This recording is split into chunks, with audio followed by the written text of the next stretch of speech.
हमारे साथ खास मेहमान जुड़ गए तारुफ फरादे, सिद्धार्थ यादव जी प्रवक्ता भारतीय जनता पार्टी से, संजय शर्मा जी प्रवक्ता टीएमसी के और रोहन मित्रा जी प्रवक्ता कांग्रेस के। आप तीनों का बहुत स्वागत है।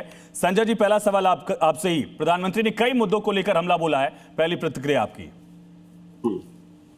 प्रधानमंत्री जी राजनीतिक भाषण देने आए थे, उन्होंने अपने हिसाब से एक अच्छा भाषण दिया है। झूठ का पुलिंदा वो हमेशा भाषणों में रखते ही हैं, आज भी उन्होंने वही क्रम जारी रखा।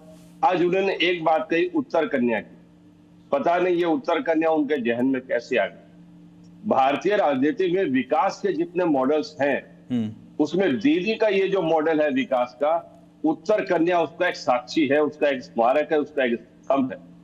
और उत्तर कन्या बनने के बाद उत्तर बंगाल के लोगों के अधिकांश काम उत्तर कन्या से हो जाते हैं, उन्हें कलकत्ता नहीं दौड़ना पड़ता।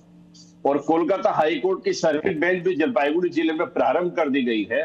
कानून की दृष्टि से जब हाईकोर्ट का जिनको काम पड़ता है उनको भी कोलकाता नहीं जाना पड़ता। प्रधानमंत्री जी किसानों की बात कर रहे थे, अच्छा लगा उनके मुंह से किसानों की बात सुनकर, लेकिन दिल्ली में जब किसान धरने पर बैठे थे और वो रास्ते पर ना आ सके, रास्तों में कीलें बिछा दी थी प्रधानमंत्री जी की पार्टी ने और प्रधानमंत्री जी के प्रशासन ने। वो ये शर्म, ये लज्जा हम कब तक निभाएंगे, कब तक देखेंगे, यही देखने की बात है।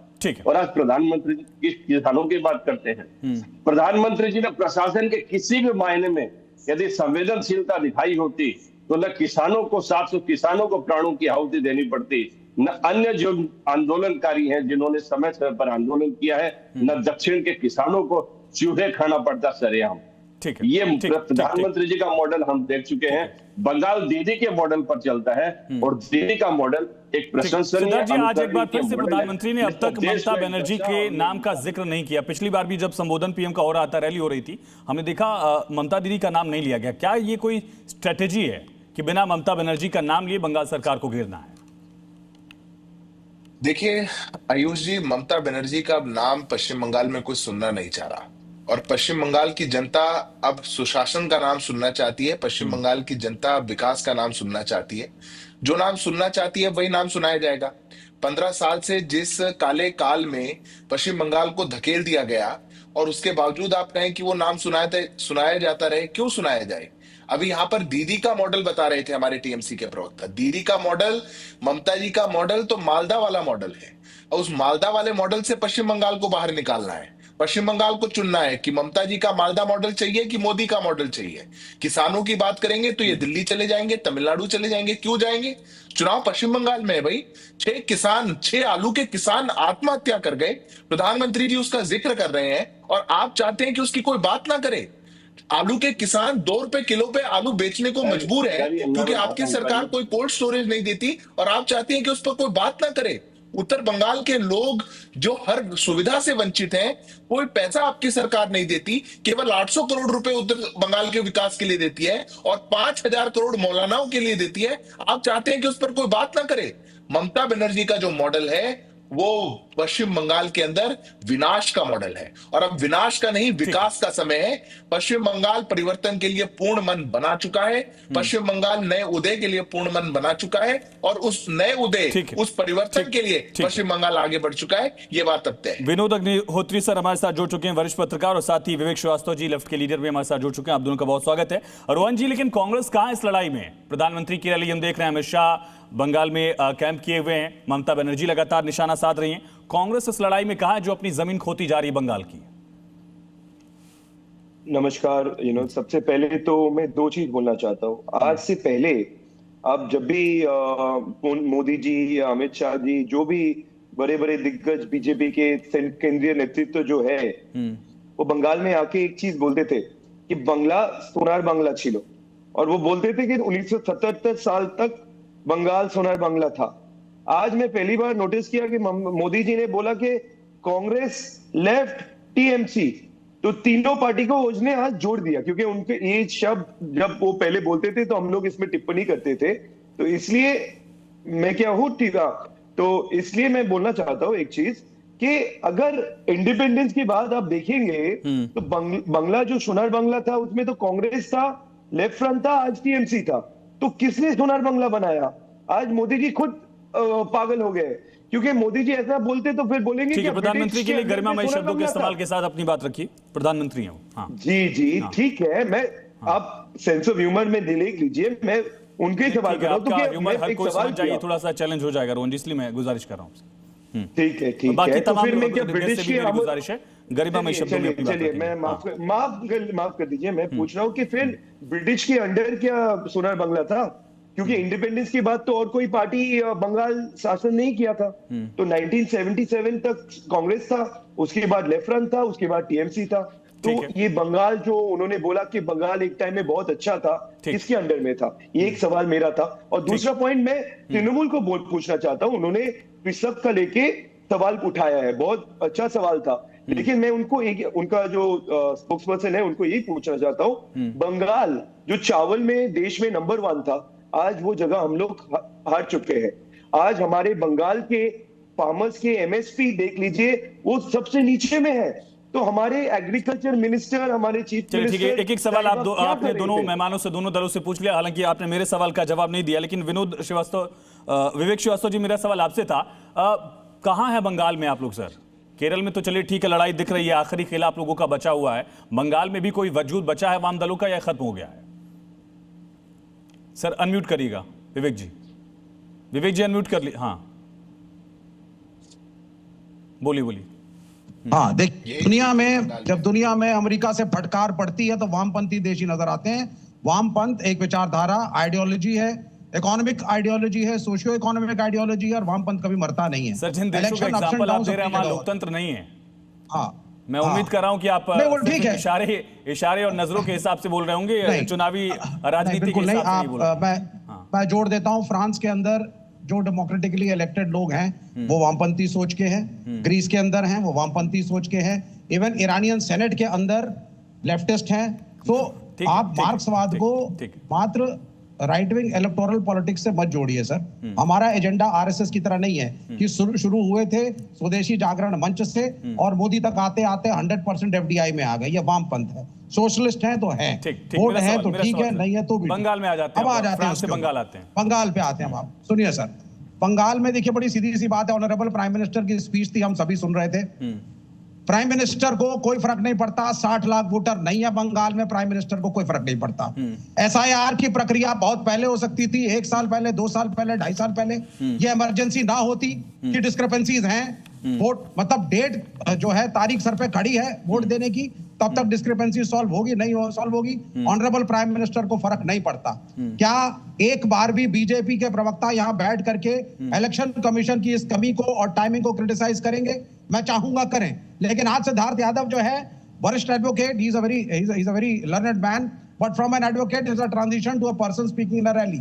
आज जिस तरह का भाषण सिद्धार्थ दे रहे हैं वो रैली का है, आज रैली का भाषण आप आ रहे हैं। तो ये हुई एसआईआर की बात। दूसरी बात यहाँ पे बात की गई साहब, आलू की वजह से कुछ किसानों ने जो है आत्महत्या कर ली, बहुत गलत बात है, नहीं होना चाहिए, किसानों के साथ सबकी संवेदना है। क्या मुझे सिद्धार्थ यादव बताएंगे कितना पैसा वेस्ट बंगाल सरकार का आपने रोक रखा है, कितना केरल का रोक रखा है, कितना तमिलनाडु का रोक रखा है? डेवलपमेंट का फंड केंद्र नहीं देगा तो हम कहां जाएंगे पैसा लेने के लिए, विपक्ष के राज्य? जरा मुझे आंकड़ा देकर के बताइए। ठीक है, इसका जवाब सिद्धार्थ जी से लेंगे, हालांकि आपने भी सवाल का जवाब नहीं दिया। दानिश अजीज जी भी हमारे साथ जुड़ चुके हैं एमआईएम की तरफ से। दानिश जी, बीजेपी की बी टीम का आरोप, कांग्रेस की बी टीम का आरोप, हर तरफ से बी टीम का आरोप आप लोगों पर लगता रहा है। पश्चिम बंगाल की राजनीति में मुसलमानों के लिए क्या बदलाव लेकर आप आने वाले हैं, क्या वायदे आपकी तरफ से?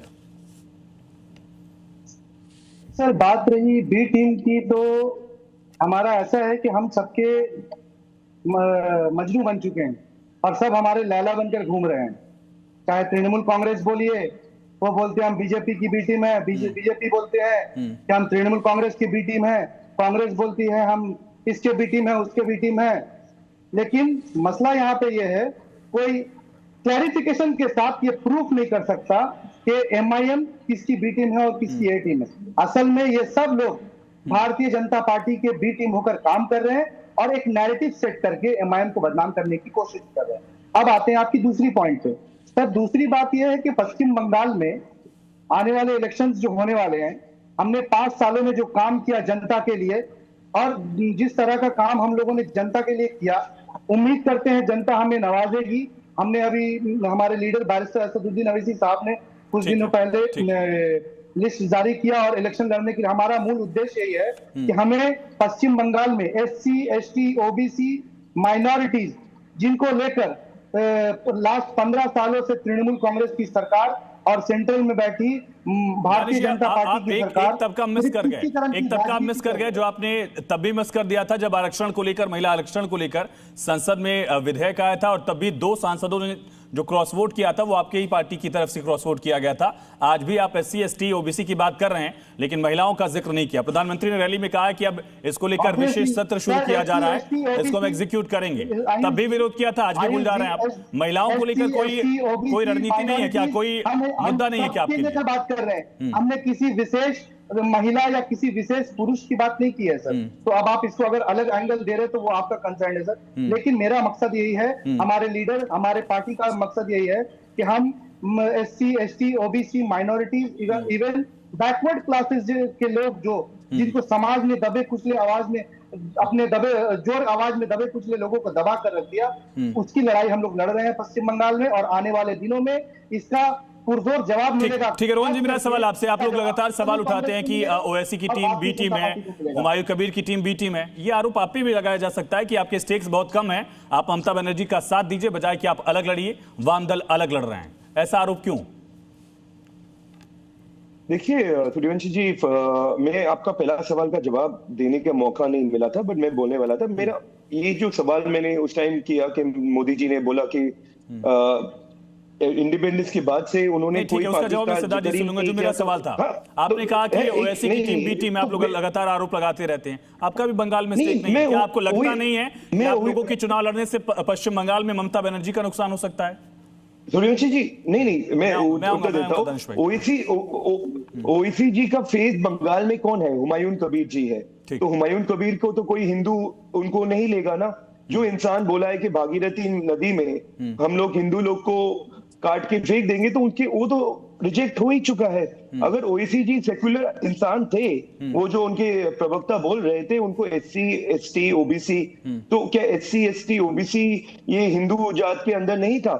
तो उनके जो लीडर जिसको फेस करके वो लोग इलेक्शन लड़ रहे हैं, वो तो बोल दिया कि भागीरथी नदी में इनको ठीक है, उसका जवाब दानिश अजीज देंगे। जो मेरा सवाल था, मैं ये कह रहा हूं, आप लोगों की स्टेक्स नहीं है। पिछले कई चुनाव में सीट खोलने की भी बड़ी चुनौती दिखी है लोकसभा विधानसभा में।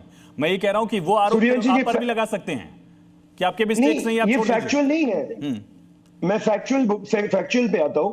बंगाल में 2021 के बाद जितने भी बाई इलेक्शन हुए हैं उसमें TMC कितना सीट हारे हैं आप बता सकेंगे? एक ही सीट हारे हैं पूरा एक ही बाई इलेक्शन 2021 के बाद TMC हारा है, वो कांग्रेस से हारा है सागर दिघी में।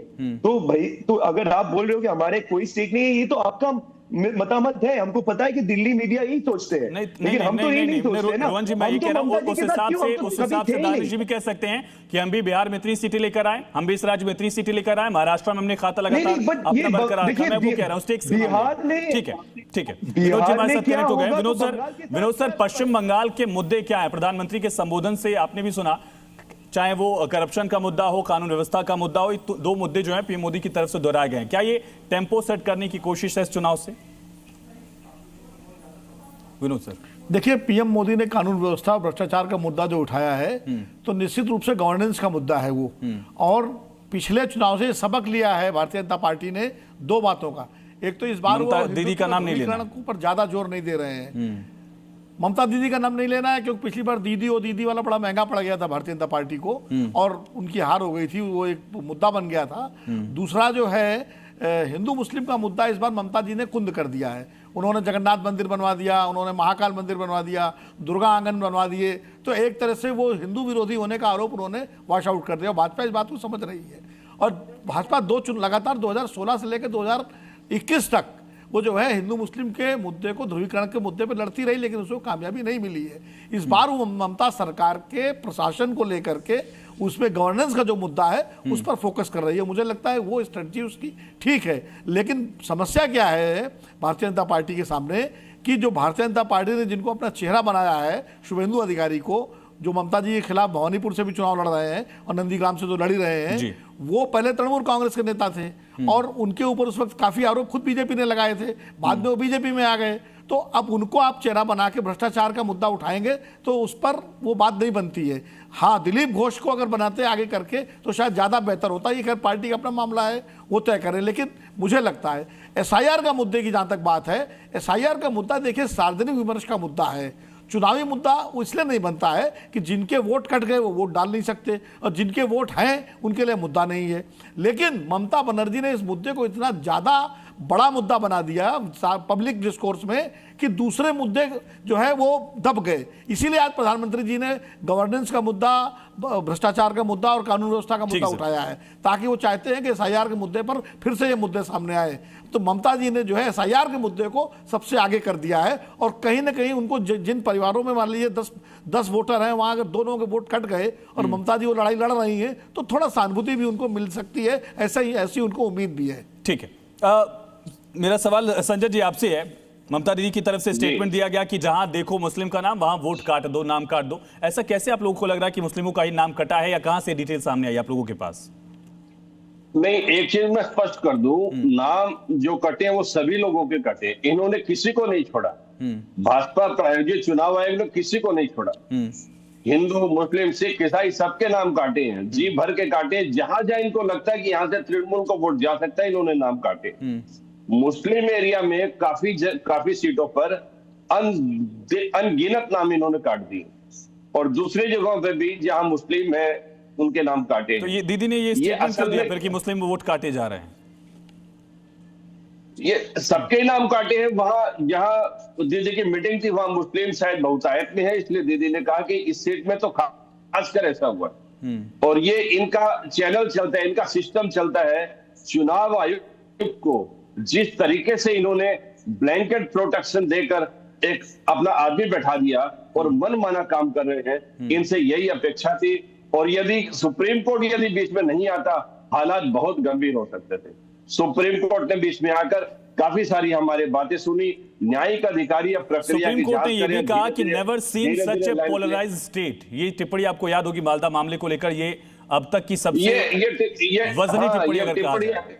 हाँ, ये टिप्पणी अभी की है। लेकिन ये ध्यान रखना होगा कि एमसीसी लागू था राज्य में और राज्य के बीडीओ किसी अधिकारी को लेकर, पर्टिकुलर किसी अधिकारी को लेकर टिप्पणी नहीं थी उनकी। सुप्रीम कोर्ट की टिप्पणी थी राज्य की व्यवस्था को लेकर। हाँ, राज्य की व्यवस्था को लेकर। व्यवस्था तो चुनाव आयोग ने बदल दी ना। बीडीओ से लेकर चीफ सेक्रेटरी तक हर प्रशासनिक अधिकारी का तबादला, थाना के आईसी से लेकर पुलिस के डीजी तक पुलिस अधिकारियों का तबादला, एक व्यवस्था उत्पन्न हो गया था। और मालदा में पर्टिकुलर मोथावाड़ी सुजापुर वाली जो जगह है वहां पर पर्टिकुलर सिद्धार्थ जी जवाब दीजिए। पुलिस ऑब्जर्वर आए हुए थे। मॉडल कोड ऑफ कंडक्ट लागू होने के बाद आयोग की जिम्मेदारी, सिद्धार्थ जी आयोग की जिम्मेदारी को लेकर आप लोग बंगाल की टीएमसी पर हमलावर हैं। देखिए, मुझे लगता है कि या तो टीएमसी ये कहना चाहती है कि उनकी सुप्रीम कोर्ट से ज्यादा अंडरस्टैंडिंग है, क्योंकि सुप्रीम कोर्ट ने अपनी टिप्पणी में इलेक्शन कमीशन को नहीं कहा, उन्होंने राज्य की सरकार को ही कहा। अब ये जो बहुत चालाकी से अपनी जिम्मेदारी से पल्ला हटाना चाहते हैं, वो पल्ला झाड़ना चाहते हैं, वो देखिए उनका कितना जबरदस्त काम है। पहले दिन जब घटना हुई तब कोई इनकी जिम्मेदारी नहीं थी, तब इलेक्शन कमीशन के कारण ये कांड हुआ। पर जब गिरफ्तारी हुई तो सारा क्रेडिट इनको मिल जाए। अरे ये कैसे हो सकता है? या तो घटना हुई तो भी जिम्मेदारी आपकी है, या जब कार्रवाई होगी तो कोई क्रेडिट भी आपका नहीं होगा। दोनों में से एक बात चुनी, ये पहली बात। दूसरी बात, ये सेटल्ड प्रिंसिपल है।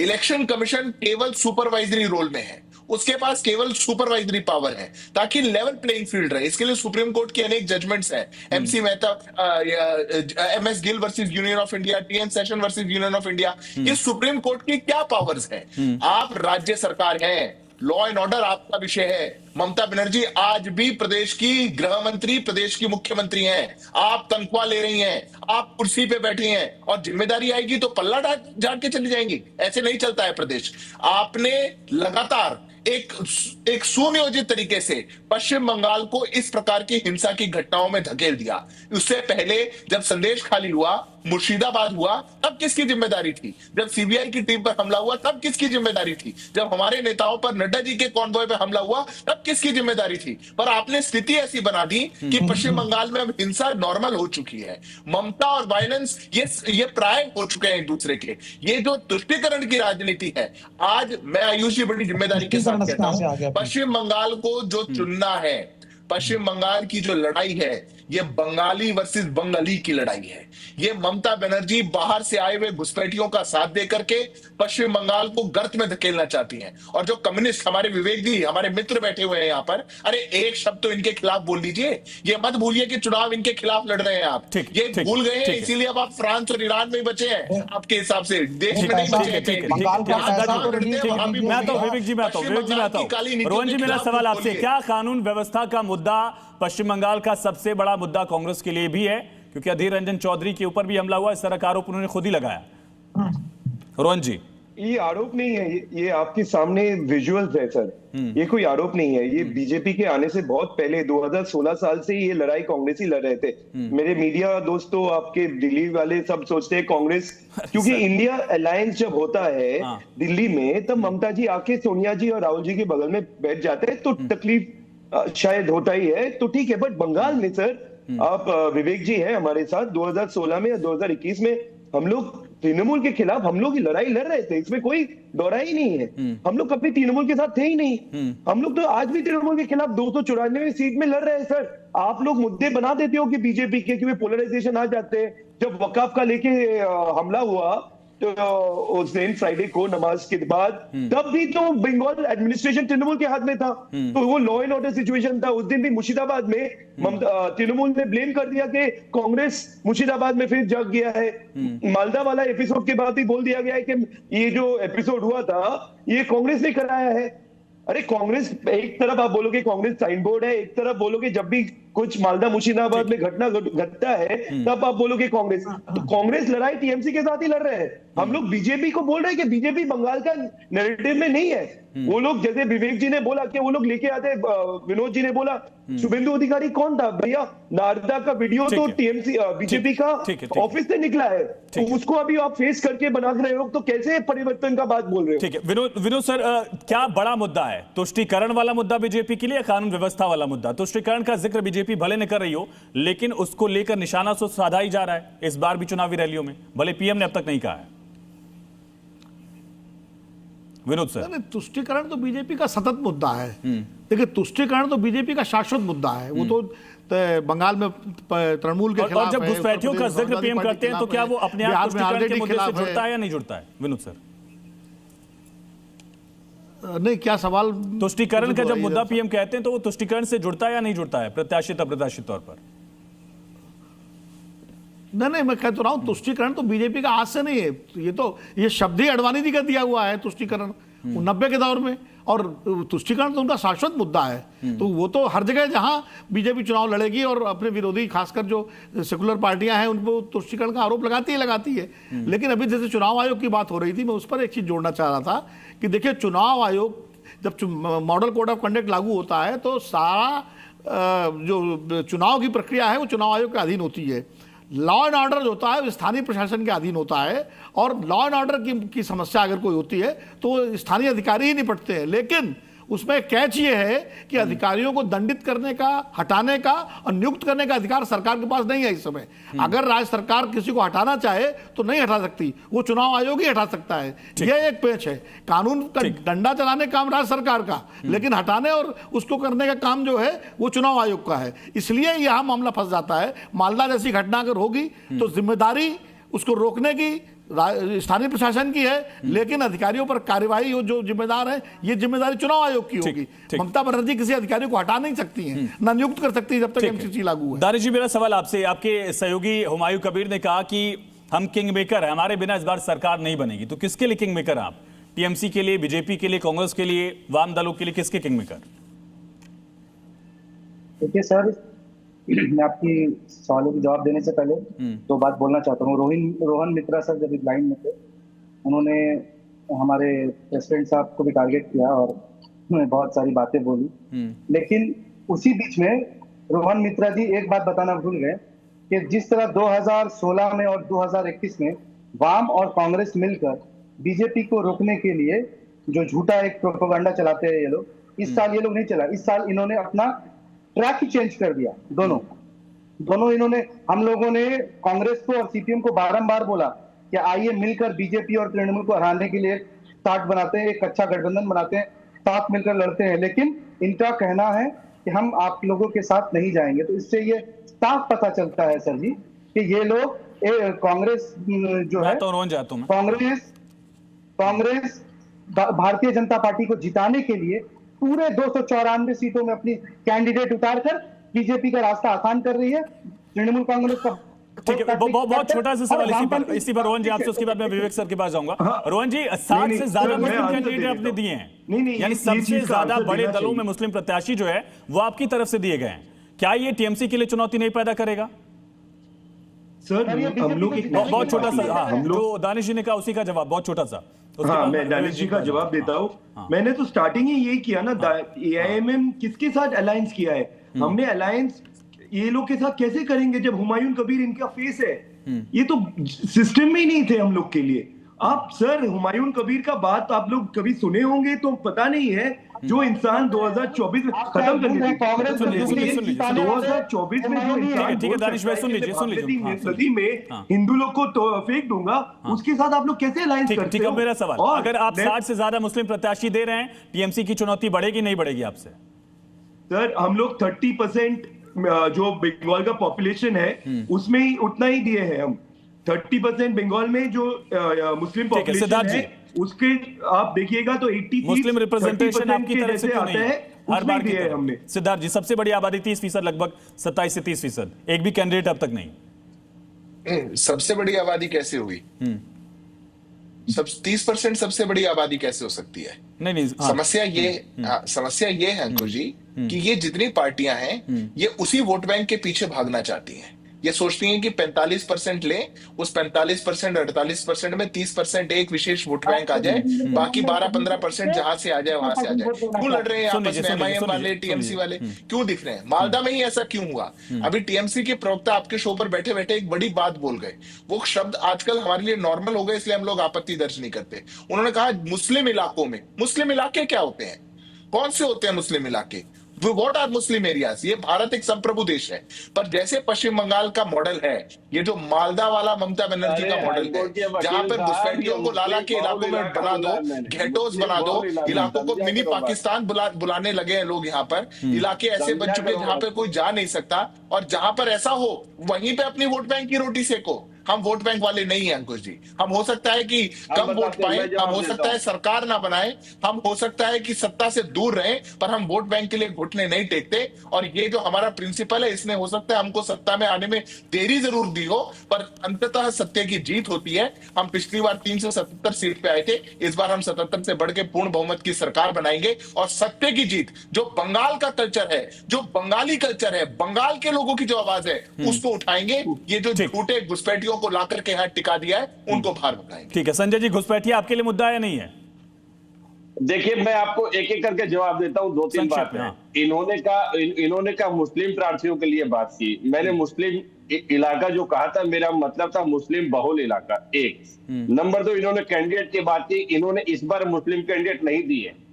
आप हिंदू बहुल इलाका क्यों नहीं कहते संजय जी? ये वो तो है ही, सारा बंगाली है, उसमें क्या बड़ी बात है।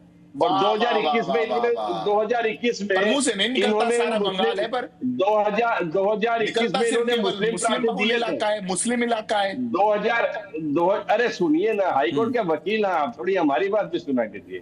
2021 में चिंता छोड़िए, आप ठीक है संजय जी बोलिए, घुसपैठियों का मुद्दा है या नहीं आपके लिए? संजय जी, इन्होंने 2021 में मुस्लिम प्रार्थी दिए थे। इनके मुस्लिम प्रार्थी क्या, इनके सभी प्रार्थी औंधे मुंह गिरे थे।